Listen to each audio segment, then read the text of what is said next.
IT returns లో తప్పుడు వివరాలు నమోదు చేశారా? ఉన్నది లేనట్టు లేనిది ఉన్నట్లు కనికట్టుగాని చేశారా? మాయ చేసి ఎలాగైనా రిటర్న్స్ పొందాలని భావిస్తున్నారా? అయితే తస్మాత్ జాగ్రత్త.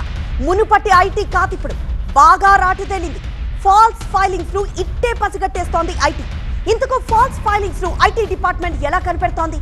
తప్పులు సరి చేయకుంటే భారీ జరిమానాలు, జైల్లో చిప్పకూడు తప్పదా?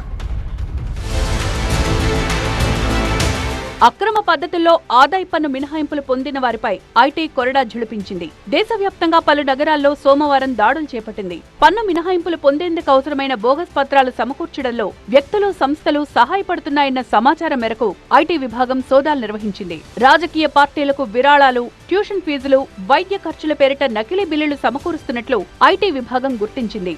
మహారాష్ట్ర, తమిళనాడు, ఢిల్లీ, గుజరాత్, పంజాబ్, మధ్యప్రదేశ్, తెలంగాణ వంటి రాష్ట్రాల్లో 200కు పైగా ప్రాంతాల్లో దాడులు చేసింది. ప్రస్తుతం ఇన్కమ్ ట్యాక్స్ డిపార్ట్మెంట్ అధునాతన artificial intelligence AI tools, data analytics ఉపయోగించి మోసపూరిత ITR క్లెయిమ్లను గుర్తిస్తోంది.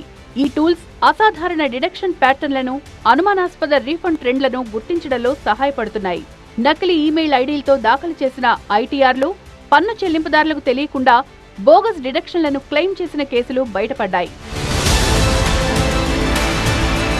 House rent allowance 1013A, రాజకీయ విరాళాలు 80GGC, విద్యా రుణాలు 80E, health insurance 80D, home loan 80EE, electric వాహనాలు 80EEB, డొనేషన్స్ 80G, 80GGA, వైద్య ఖర్చులు 80DDB వంటి రాయితీలను తప్పుగా క్లెయిమ్ చేసిన వాళ్లపై కన్నెర్ర చేసింది.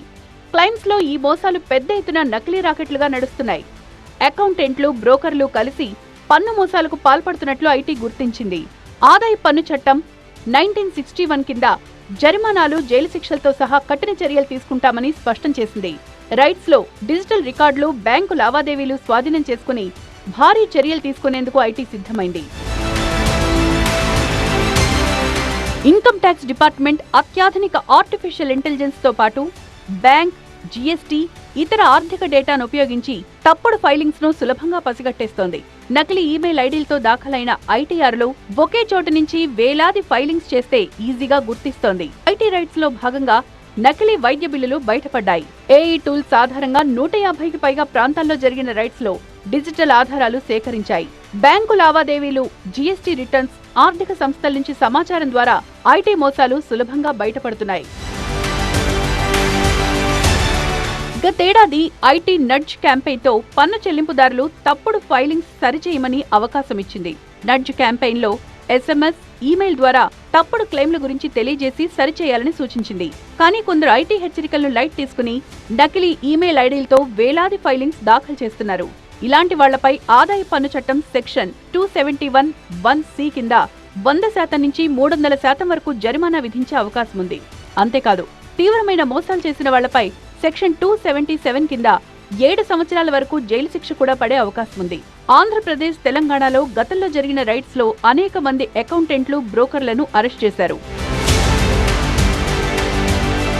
ఇన్కమ్ ట్యాక్స్ డిపార్ట్మెంట్ భవిష్యత్తులో ఈ గవర్నెన్స్ సిస్టమ్ ను మరింత పకడ్బందీగా రూపొందించి ఏఐ టూల్స్ ను ఇంకా విస్తృతంగా ఉపయోగించి మోసాలు పూర్తిగా నిర్మూలించాలని చూస్తోంది. ITR1, ITR4 ఫార్ములలో రాయితీల కోసం ఆధారాలు తప్పనిసరిగా ఇవ్వాలని కొత్త నిబంధనలు తీసుకొచ్చారు. రాజకీయ విరాళాలు, వైద్య ఖర్చులు, విద్య ఫీజుల క్లెయిమ్లకు బ్యాంకు రసీదులు, చెల్లింపు ఆధారాలు, పక్కా డాక్యుమెంట్స్ తో ఫైలింగ్ చేయాల్సిందే. నమ్మకమైన అకౌంటెంట్లతో ఫైలింగ్ చేయమని, నకిలీ బ్రోకర్లను నమ్మద్దని ఐటీ డిపార్ట్మెంట్ హెచ్చరిస్తోంది.